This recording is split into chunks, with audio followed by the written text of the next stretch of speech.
Wallace line will not lie down, though. To the far side for Richard Johnson, edging back to the lead. McCur's not quite gone through with it. The Wallace line has seen him off. Now it's a two-horse war between them. Duke Deschamps now and Herbert Park on the far side. And Duke Deschamps is going to finish off Philip Hobbs' day here in style. Duke Deschamps wins it for Richard Johnson and Philip Hobbs. And Johnson has sent Rock the Campsbar into the lead now, and on the run towards the line, Rock the Campsbar is staying on strongly. Philip Hobbs has trained Rock the Campsbar, and Richard Johnson has ridden the winner. Well, Richard, you started off the season in brilliant form again. Well, yes, we're lucky helping you ride for the right people, and obviously having Dave Roberts, looking after me and getting me as many rides as I can. Well, we're at Chepstow, and Creepy's very, very exciting also, I'd have thought. Yeah, so again, a nice ride to pick up for Martin Keithley, and jumped fantastic. I mean, you don't get many novices that jump better than him. So yeah, to start, it's proper when Chepstow comes around. The winter's sort of just around the corner. And it's turned full circle, really. Martin Keithley, were you at the Dukes with him, weren't you? Yeah, we both started off there.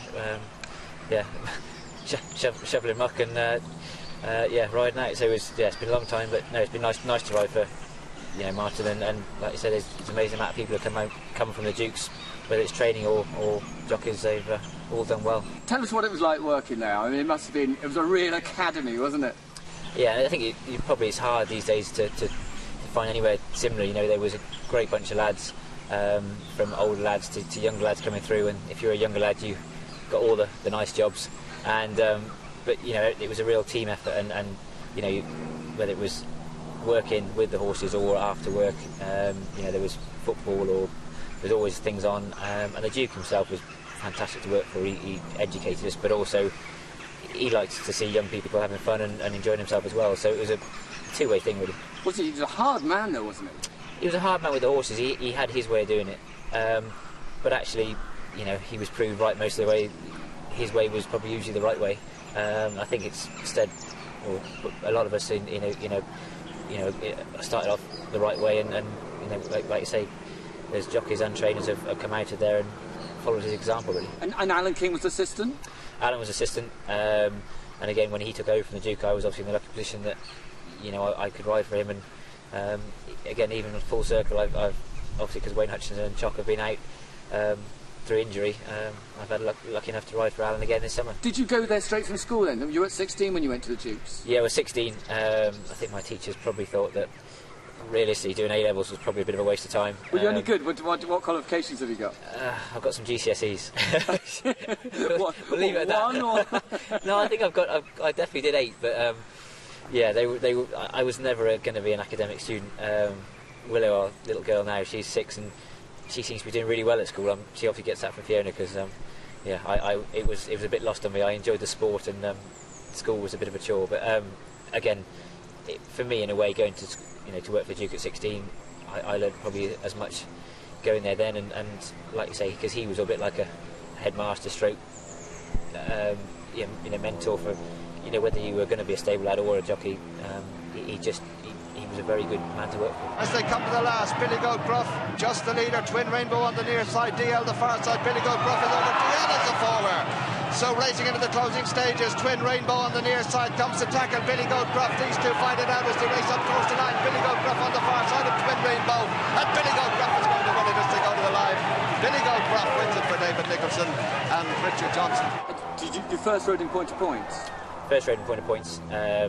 Again, my grandfather's horse, Rusty Bridge, taught me to push a lot, and just it worked from there. Really, I started riding for a few other local people around here. Richard Lee, obviously, who I live too close to now, and Milton Bradley was very, very good to me when I first started. And then, as time went on, like I say, about 18 months' time, the Duke gave me a ride, and I turned conditional. Say when I was 18, and I was amazingly lucky at the right time just to get the right breaks, and it took off quicker than I can have ever imagined. Be honest, when you were there and Alan King's the assistant, did you think, well, there is a man who's going to train a champion hurdle winner later on? Well, we had a lot of good Saturday nights and Sundays in the pub. Come on, did you think he'd be a trainer at that stage? I think you always thought he'd be a trainer, but again, I think we all presumed at the time he would take over for Duke, stay at Chapter's Castle, and that was you know, going to carry on, and that's, I think, when you're at that sort of establishment, that's what you think is going to happen. And obviously then there was obviously the big change when he moved to Barbary Castle, and to be fair to Alan, you know, he's done amazingly well, and you know, he's still got one or two of the old you know, faithfuls that the Duke had as owners, but you know, he's really got a, you know, fantastic bunch of owners now. They're over the final fence. Planet of Sound in the lead from Couldine. War of Attrition running the race of his life, but Planet of Sound and Richard Johnson are going to win the Punchestown Gold Cup for Philip Hobbs. Your association with Philip Hobbs must be just about the longest running in horse racing, isn't it? Yeah, no, I was again, right place, right time, really. He's a fantastic man to work for, and I was just, again, very fortunate when Richard Dunwoody, you know, through injury, sort of had to stop riding. You know, he's very quick at stepping into other people's shoes, it strikes me. Yeah, I'm not sure it's good or bad. But no, again, you know, he was sort of looking for a jockey, and at the time, Alan, you know, he'd moved to Barbary Castle but hadn't got a lot of horses. And obviously, the first couple of years, I rode for Alan King and Philip. But again, you know, I struggle to think I could work for anyone better, really. You know, he's a fantastic trainer, but he's also realistic. You know, and the nice thing about him is he's probably the same on a good day as he is on a bad day, and you know, he accepts that horses can't win all the time. He's very level-headed, isn't he? I mean, he strikes me. He sort of said he doesn't give you any orders. You do your own thing. You know, and have you had crosswords? No, I think touch wood with you know, nothing that stands out. You know, I know how he likes you know, horses to be ridden, and sort of, I think we've got a pretty similar idea on how we think things sort of going to go, and obviously we'll chat about different horses all the time. But again, you know, it's nice that someone's got confidence in you, that if I think they're going too fast in the race, I could be a bit further back than than we would have thought. And then if nobody wants to make the runnings, you know, some days on the right horses, you know, we can let them bowl along in front as well. And I don't, you know, sometimes I'll come in and you know, we think, actually, in hindsight, I wish I'd have done X, Y, or Z. And you know, can you say that to him and say, look? Yeah, you know, sometimes I'll come in and say, look, I wish I'd have done so and so, and he says, well, you know, hopefully next time, you know, you'll learn from mistakes, and especially with young horses, you learn a little bit as you're going along. You know, it's hard to know exactly how every horse should be ridden straight away, and hopefully, I'd say, over time, we get the best out of the horses that we've got. Do you enjoy the young horses, that side of it? Do you enjoy going schooling? Do you enjoy riding them work? Yeah, I think it's, you know, I find riding the work is sometimes a little bit of a lost leader, really, because sometimes horses can work really well, and then on the track they don't show what you think, and then other horses that look quite one-paced at home, you know, when they get to the track and light up, you know, they're different horses completely. So, but the schooling of young horses, I think, is very important, and again, it's nice to sort of learn a bit about them, and hopefully start them off, you know, in the right sort of frame of mind. And I think, again, that sort of comes again from the Duke's way I was taught to do things, you know, from an early age. I mean, you've ridden some fantastic winners, Sir Philip. You know, Captain Chris, Rooster, Booster, Flagship Uberalis. You know, there's been so many. Yeah, no, again, I've been spoilt for horses to ride, and again, and people to ride for that, you know, that are very loyal. Again, especially when I was injured and stuff, you know, to get back straight on these sort of horses, you know, the first week you're back in the saddle is invaluable for a jockey's confidence as well as anything else. But yeah, it's hard to really pick out the best horse I've ever ridden, because, you know, I've been very lucky to ride a lot, and they've all got their own attributes. I think for me and Philip, probably Rooster Booster was the one horse that I'm not sure was the best horse, you know, Philip had or I've ever ridden, but you'd struggle to find a horse that tried harder or was more willing.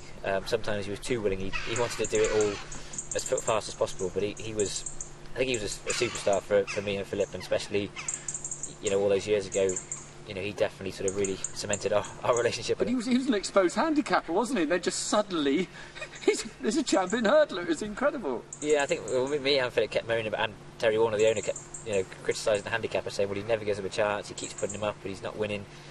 And then he won the county hurdle at Cheltenham, which we all thought, well, you know, fantastic. At least he's won a race. And after that, he never looked back. He literally, you know, the next 12 months was. Well, I think he was nearly unbeaten. He just never stopped winning, and I said the way he won the Champion Hurdle was, you know, literally amazing. Well, it'll never happen again, and it's never happened before. I got run away with going down the hill to the second last, which again, on that day he was, you know, absolutely on top form. And Richard, you're one of the very few jockeys who's done the big four, aren't you? The Champion Hurdle, the Stairs, the Queen Mother, and obviously the Gold Cup as well.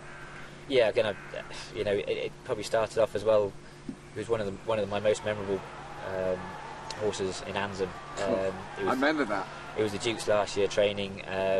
Again, for me to ride a festival winner for him was, you know, it was my first festival winner, and to ride a winner for him was, you know, literally, you know, makes me feel, you know, even happy thoughts now just thinking about it. And it was a very special day, and the fact that he was obviously 50-1, and you know, I think even the Duke apparently didn't even realise he'd won when he was walking off the stands, because he sort of came from out the clouds and just got up to, you know, to beat Luke Harvey probably 2 strides before the line. So, you know, that was very special, and again, to ride those big winners at Cheltenham, yeah, it's probably even, I appreciate it more now than I did at the time when I rode them. And got looks like trouble out in the field here.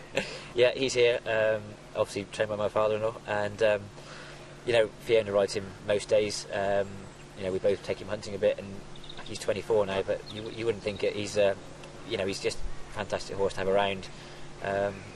You know, we can ride him out and lead the pony. Willow would ride the pony next to him.